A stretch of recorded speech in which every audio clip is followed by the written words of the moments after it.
Andito naman tayo sa Mike Lee's Farm at ito ay isang integrated farm. Of course, si Ma'am Liz kasama natin. Ma'am Liz Escobar, ang owner ng Mike Lee's Farm. Ma'am, ano ang pinagmamalaki natin sa farm? Our farm, ano po siya, from the start, nag-dragon fruit farming po kami dito. Okay. So, mamaya po ikukwento ko sa inyo kasi ngayon, yung dragon fruit farm namin, parang bago lang siya. Okay. So, maraming kwento kasi yun behind it. Behind. So, yung evolution. Tapos, nag-integrate na kami. Meron na kaming mulberry, mango, katimon mango, calamansi, yan. Tapos, coffee, then avocado, and mga, mahogany trees. Yeah. In short, ang productive na ang farm. Oo, productive na. Ayan. Sige, ma'am. So, kayo po ay GAP certified? Opo, GAP certified na kami at 3 years na po kaming na-renew na sa GAP. From the start po kasi, plano namin, different varieties talaga ng dragon fruit. Kaya lang, na-observe namin, yung ibang varieties, parang hindi siya hiyang sa weather ng Bicol. Kasi yung Bicol, wet and dry. Wet and dry. Ang gusto niya, mainit, tapos sandy ang lupa. Ayaw niya ng matubig. Kaya yun, ang minintay na lang namin ngayon, yung Red Royal at saka yung Moroccan. Yung Moroccan. Kasi yun yung hiyang dito sa atin. Okay.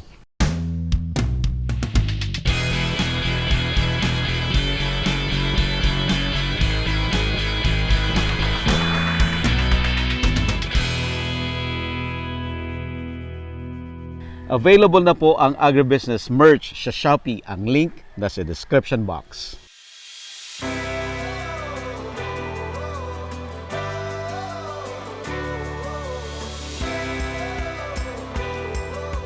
Sa ngayon po, bagong tanim siya. So, nag-start kami magtanim ulit after 5 years. Productive na siya within 5 years eh. Kaya lang, tinamaan ang Bicol ng 3 sunod-sunod na bagyo ng isang buwan. Sa isang buwan, isang week lang pala, 3 malalakas malalakas yung Ulysses. Di ba natandaan niyo po? Yun, tapos naputol yung mga poste. So, na-damage lahat yung dragon fruit namin. So, nagkaroon siya ng sakit na fungus. So, ang ginawa namin, tinanggal namin lahat, in-uproot namin. So, kung ano yung natira na poste, yun na muna yung ginamit namin ngayon. Pinalitan namin yung mga soil sa ilalim kasi yun nga, na-observe namin, yung soil namin dito is clayish. So, yung water, nag-i-stuck siya. So nag-soil amendments kayo? Nag-soil amendments kami. Naglagay kami ng sand para yung well-dry na siya. Ang maganda dito sa farm ay background ang Mount Isirug. Oo, maganda yung background. Oo. Super linis ng farm ninyo, ma'am. Kasi naka-prepare talaga yan, sir, para sa mga visitors. Kasi binisnes na namin yung farm eh. Para isang siyang farm tourism na. Farm tourism. Tapos nagpapa-entrance fee na kami. Para sa maintenance na din ng farm. Magandang na siya, source of income. So, at the same time, nagki-cater na din kami. Meron na kami mga rooms na pwedeng mag-overnight yung mga visitors. And then, dinagdagan pa namin ng resort. Nilagyan namin ng pool na dragon fruit shape. So, first po yan na design na dragon fruit shape dito sa Bicol. yung swimming pool. So, kumusta, ma'am, yung business na integrated farm and at the same time ay for tourism? Maganda nga po na i-integrate namin yung farming at the same time yung tourism. Kasi kung farming lang, dito sa amin, pag ganitong season, bagyuhan. So wala kaming harvest. So doon na namin pinapasok yung sa tourism para may income. So nagko-complement siya. Saka ang maganda kasi sa farm tourism kasi maraming kahit yung mga schools ginagawa na din yung farm namin as learning site. Oh, I see. Maraming nag-OJT, tapos nagtitraining. So, isa din yun sa isa pang source of income yung training. Pwede kang Training. magpa-training fee sa mga gustong matuto sa farming. Yun. Kayo po ang nagle-lecture? Opo. Yung mga alam lang namin, halimbawa sa organic, Oo. tapos yung pag-process ng mga byproducts. Halimbawa, yung dragon fruit, paano mo siya ipaprocess into ice cream, into jams, mga ganon. Tapos mushroom culture. Yun. Full time na ako dito ever since na magtanim ng dragon fruit. Nag-stop na ako ng mag-work. Kayo po ay dating? So, dati po akong nurse. Sa hospital kayo naka-duty? Yun. Mga 13 years din po akong nurse na nag-work as a nurse sa hospital. And then nag-transfer din ako sa office work. Pero population program officer. So yung mga family planning, yun yung mga tinuturo namin. I see. Kumusta naman yun? Yung transition na yun from nurse to farmer? Farmers. Okay lang naman sa akin kasi ako talaga dati na akong mahilig magtanim sa gardening. Kumbaga nung pandemic na uso yung plantita. Ako high school pa lang. Plantita na. High school pa lang. So wala talagang nung nag-decide kayo, walang pinag-isipan or convince mo pa yung sarili mo, walang ganon. Kasi yun nga ang nakita ng husband ko sa bahay pa lang kasi mayroon na akong garden. Tapos may mini vegetable garden ako dyan. Sabi niya, ano kaya kung i-expand natin yung garden mo. Kaya yung mother-in-law ko, sabi niya, meron akong may property ako dito sa Bigaas. Sabi niya, ano kaya kung doon na lang para mapakinabangan yung lupa. So, ito na yun. Ito yun. Ilang hektare ito, Ma'am Liz? Mga 2.8. Yung 2.8. sa mother-in-law ko na ipig-transfer niya sa amin. Doon din nag-start kasi sa bahay, kasi nag-grocery ako one time. Bumili ako ng dragon fruit. Tapos sabi ko, ano kaya ang lasa nito? So yun, tinignan ko yung laman ng dragon fruit. Ang daming seeds. Sabi ko, paano ko kaya to itatanim? Kasi nag-curious ako sa dragon fruit. Tapos yun, yung seeds, pinatubo ko. So, meron akong 12 na poste. Doon ako nag-start magtanim ng dragon fruit. Coming from the seed? Yeah. Tapos doon yung mas matagal na process. Doon ako nag-start mag-research tungkol sa dragon fruit. Tapos, shinare ko sa husband ko. Sabi niya, okay pala to. Sabi niya, di sige, ano kaya kung tayo, mas maraming dragon fruit ang itanim. Kaya ito na yun, dito kami nag-start. So, paano yung, ma'am, ituloy natin yung sinabi mo, may evolution, yung kwento. Yung from dragon fruit, tapos naging integrated. Kasi nga, dahil dun sa mga typhoon na tumatama dito sa Bicol, sabi ko, paano kung wala tayong dragon fruit? Anong source natin ng income? Kaya, namin, magtanim na lang mga fruit trees. Para, pag wala itong bunga, meron naman mangga. Pag walang mangga, merong kalamansi. Merong mulberry. At itong mga itong mga pandan mo, hindi pinapakinabangan niyo ba to? Kung ibebenta kasi kulang pa yun eh. Kulang. Yung magbibili kasi gusto nila ubusin niya. Madami. Kaya dapat dadagdagan pa namin. Punta natin yung sa sige, mango. Ma'am. Punta natin yung mangga. Siya, Katimon mango. So, saan nanggaling pa doon sa Nueva Vizcaya? Isa, ha? Yeah, Galing pumunta kayo doon? Kina Espejo? Nag-order online. Tapos, dineliver na lang nila dito by truck. Dineliver na lang. Ilan ang kasi tinanim marami yung naman katimon? nag-order sa kanila. 50 yan. 50. Na katimon. Ilang taon na itong katimon nyo? Magpa 5 years na. Namumunga na? Namumunga na. Kumusta naman? Okay naman siya. Malalaki yung bunga niya. Almost 1 kilo per piece. Per piece. Paano yan? Binibenta nyo or pang-attraction lang dito sa farm? Pag yung mga visitors, sila na mismo yung Sila na? nag-pick. So, Oo nga, paborito ko to eh. oh, masarap ang ano nito. Anong kulay po ito? Pink. Pink, naku. Hingi ako ng seeds. Ang sarap niyang gawing jam. Pink. Pink yan.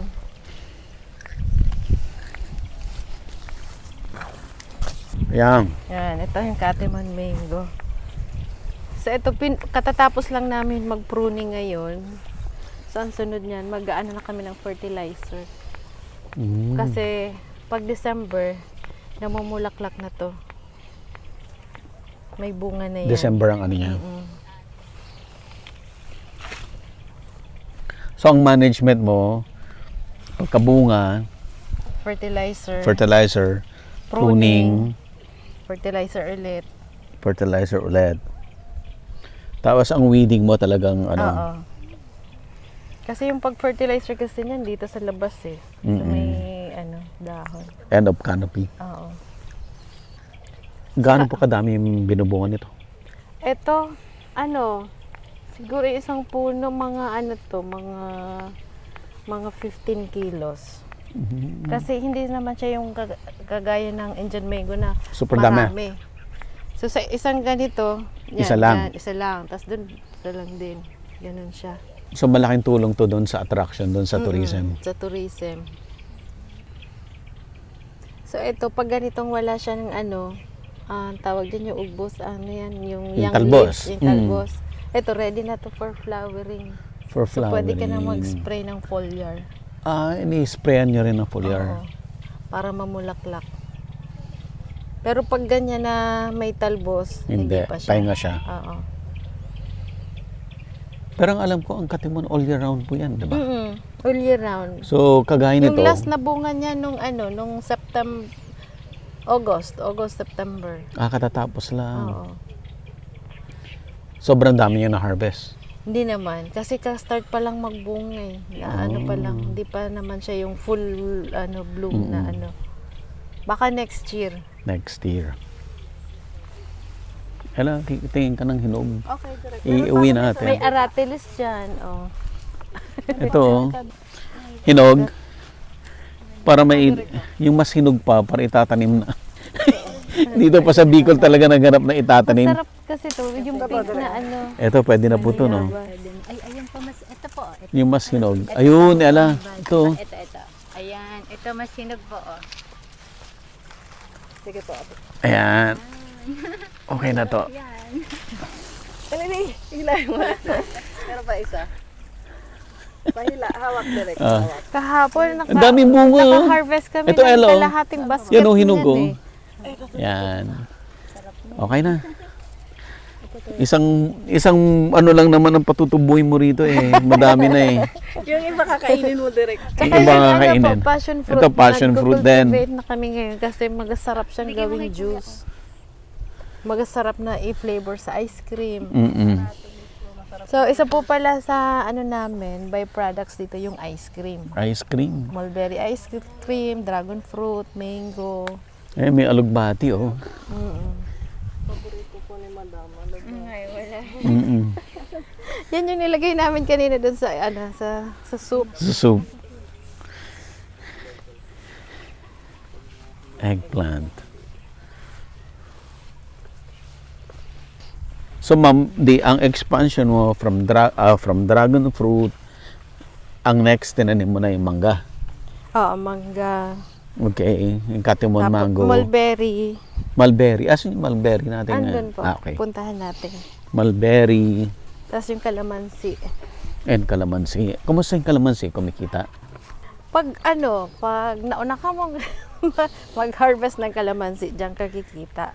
Oo. Pag marami ka ng kasabay, babagsak na yung Babagsak presyo. na naman presyo. Pero laging kailangan sa market. Tuloy-tuloy na kailangan Tuloy-tuloy, siya. oo. Hindi kayo nagpa-process ng calamansi.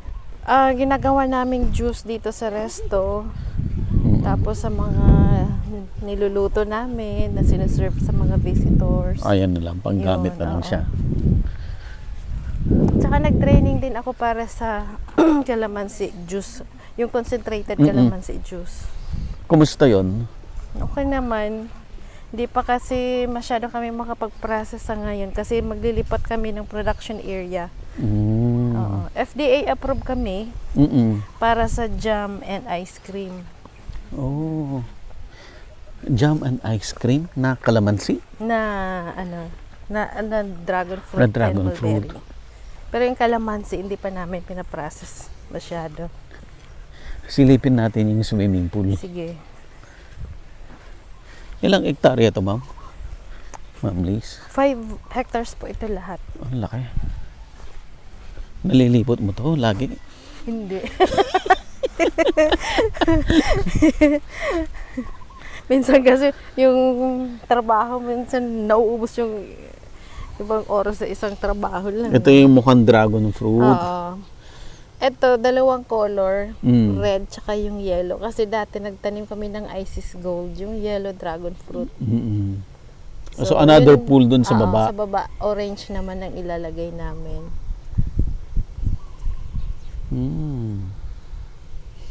Anong araw yung marami kayong guest dito? Usually weekend. Weekend. Tapos summer. Pag summer, everyday yan. Punong-puno. Okay, ma'am. Ano po ang next na attraction? Ano, yung mulberry po. Mulberry. Punta tayo sa Mulberry. Anong ginagawa niyo sa Mulberry? Pang ano lang? Masarap Picking? siyang pang yung mga bata nag-i-enjoy dyan pag picking. Kasi may free taste na sila. So, habang gano'n, kumakain sila dyan. Tapos masarap siyang i-juice, i-shake, and then yung ice cream. Ice cream. Maganda yung health benefits ng mulberry. Maganda siya sa mga may diabetes, may high blood, may cancer. Kasi mataas yung antioxidant niya. Tsaka halos 4 times a year yan nagbubunga. So, prune kayo ng prune. Tsaka maganda yung ano kasi, pang feed sa livestock. Ito. Oo. Ilang square meter tong mga mulberry niya? Siguro mga 600 to. Ito naman yung, sabi Australian daw, pero Oo. masyadong maliliit yung bunga. Pero siya yung pinakamatamis. So, Australian lahat to? Ito, Illinois. Illinois yung isa. Sa ito, mga November, magbubunga na naman ulit. Hindi siya sabay-sabay eh. Oo. Etong lane na to, may bunga. Sunod yan na naman. Kaya magandang ano siya eh. So, laging may bunga. Nagka-canopy na siya, no? Talagang sinadya namin na Sinadya Oo. niyo, oo. Para maganda siya sa picture. Tapos, Tapos nilagyan namin ng peanut plant. sa para baba. May mulching yung soil kasi ito makitubig. So hindi ka na masyadong didilig ng ano kasi palaging moist yung soil. Ganda. Marami nagpapapicture dito. Dito. Mga photoshoots ng ano prenup. Oh. Punta tayo. Ayun, may mga bunga yung isa doon eh. Kuhain natin ma'am tapos para sa picture. Oo. Kaya lang maasim yung red. Mas masarap kung black. Mas matamis kasi siya pag black na. Harvest tayo para may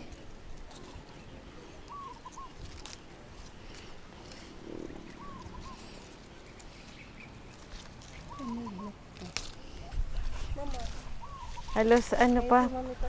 Halos red pa kasi yung mga ano. ilang taon na tong mga mulberry, ma'am? Ito, mga 4 years na. 4 years. Ito, mabilis lang kasi itong mamunga. Itanim mo siya. The next, the next bunga year, na. may bunga na. Kahit ngayong cuttings, itanim mo siya na mamunga kaagad. Ang dami kasi ditong birds. Minsan.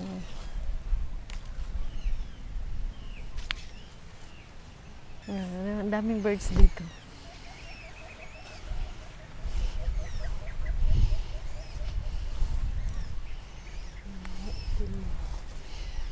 Peanut to.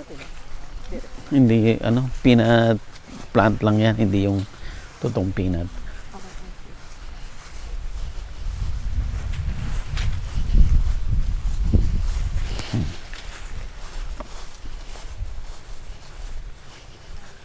Calamansi. Let's go to Calamansi.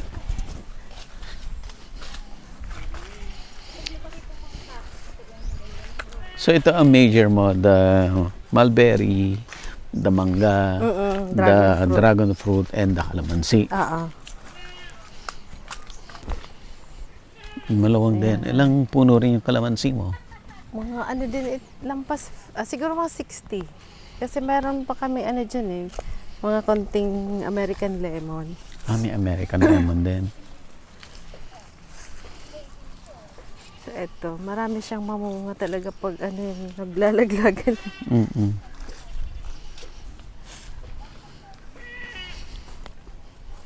Eto, grafted to sana. Kaya lang namatay yung kalamansi.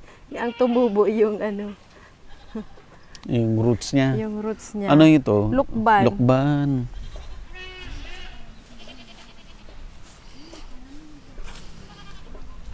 Tapos yan, mulberry pa yan, oh. Kaso Oo. masyadong tumataas yung variety na yan, eh.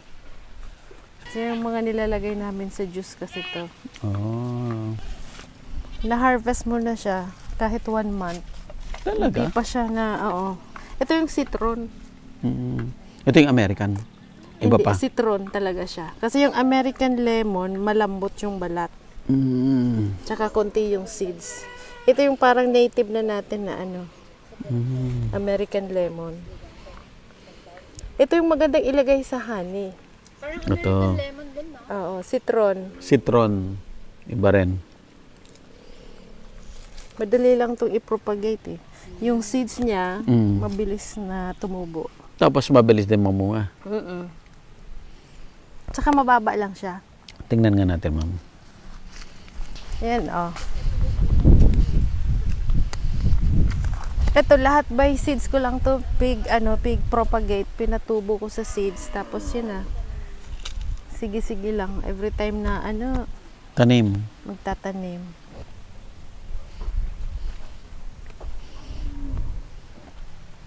Kumusta, ma'am, ang farming venture ninyo? So far, naman kami. Sa ngayon, pero nung pandemic, okay naman. Kasi yung karamihan ng visitors namin, yung parang gusto nang lumabas nandito sa amin kasi bawal sa mall. So, mas marami yung tao na pumupunta dito. Mas mas nag-income kami sa tourism. Noon. May restaurant, nagki-cater, tapos nagpaparent ng venue. Yun. Ngayon po, kumusta? Okay naman siya ngayon. Tuloy-tuloy. Tuloy-tuloy pa.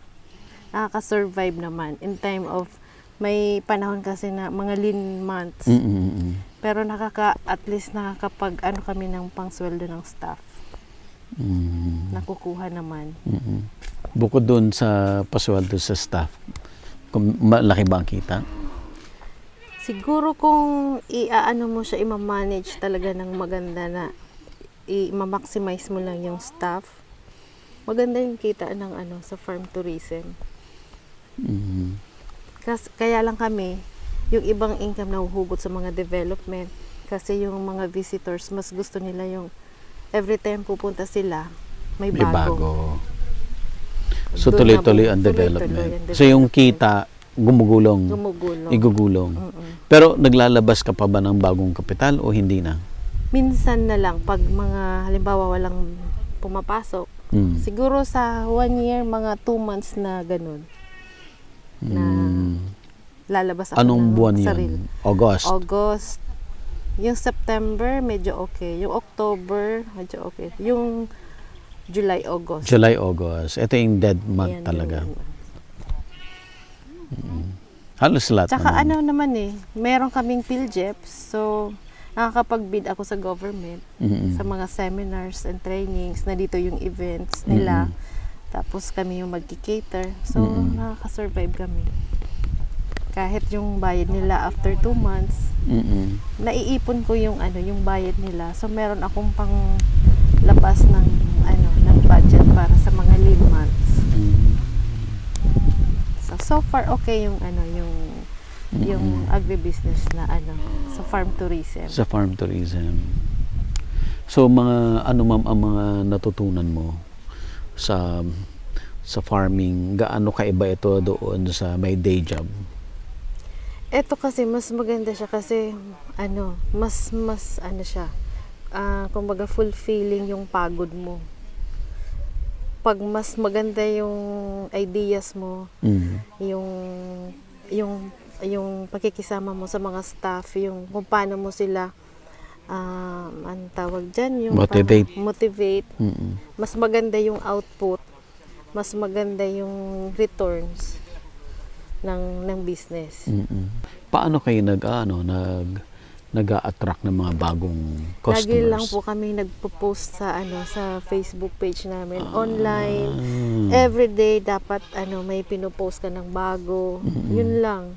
Tapos syempre sa mga katulad ng mga nagpo-promote din ng namin yung mga vloggers, isang malaking tulong din yun. Kasi mas maraming nakakakita, mas maganda. Mas maganda. Oo. Sige ma'am, na-mention mo na, na kita, mag-promote ka na dito. Sige po. So kami po dito sa Kamsur, yung Michaelis Farm, isa po kami sa mga farm tourism site dito sa Kamsur. At maganda po kaming bisitahin at ini-invite namin kayo na sana bisitahin nyo yung Kamsur kasi hindi lang farm yung maganda dito. Lahat ng beach magaganda din dito. Tsaka yung mga tao very hospitable. Yeah. And ito maganda sa farm namin kasi nagpa-practice din kami ng organic. So yung mga siniserve namin dyan sa resto, talagang safe. Po sa mga consumers, yung mga fruits namin, yung mga harvest namin. At ang Michaelis ay nasa bayan ng Calabanga. Calabanga. Ayan. Ma'am, ano pa yung Facebook page ninyo? Michaelis Integrated Farm. Follow us and like our Facebook page and share po. Ayan. So nagre-reels na din po kami. Wow, so, pwede nyo modern. i-like and share. Ano po ang phone number ninyo, ma'am? 0917-550-3223. Okay. So pwede din nyo kami i-message sa Facebook page namin na Michaelis Integrated Farm. Ayan. Ma'am, okay. Gusto ko lang malaman yung mga best practices. Ano yung mga learnings mo dito sa farm? Bakit hindi ka nag-give up at bakit tuloy-tuloy ka dito sa larangan na to? Oo. So isa sa mga magandang tip, number 1, yung passion mo sa farming. Huwag mong bitawan yung passion mo. Yun na nga lang yung passion mo, bibitawan mo pa. Oo, kasi pag talagang love mo yung ginagawa mo, kahit anong bagyo pa ang dumating, babangon at babangon ka. Kasi hilig mo mag-farming, magtanim. Yun talaga ang number 1 na nakakapag paggising every time na dadating na yung umaga. Babangon ka. Kasi marami ding nag-aasa sa'yo. Yun, kagaya nga na sinabi ni Ma'am Liz, nag-start siya doon sa sarili niyang backyard. Doon niya na-discover na may potential siya sa farming. Oo. Hindi ko naman inaasahan yun kasi sabi nila, mahilig ka pala magtanim. Maganda yung mga tanim mo. Paano na natin? Palakihin na natin. Kaya yun. Yung husband ko nagsuporta. Sabi niya, sige, mag-farming tayo. Ayun. So doon na nag-start. Si Sir Mike, ano bang profession ni Sir Mike? Ano po siya? Marine engineer po siya. So nasa barko siya ngayon. So nasa barko siya ngayon. Available na po ang Agribusiness merch sa Shopee. Ang link nasa description box. Agribusiness, how it works. Instruct, inspire, succeed.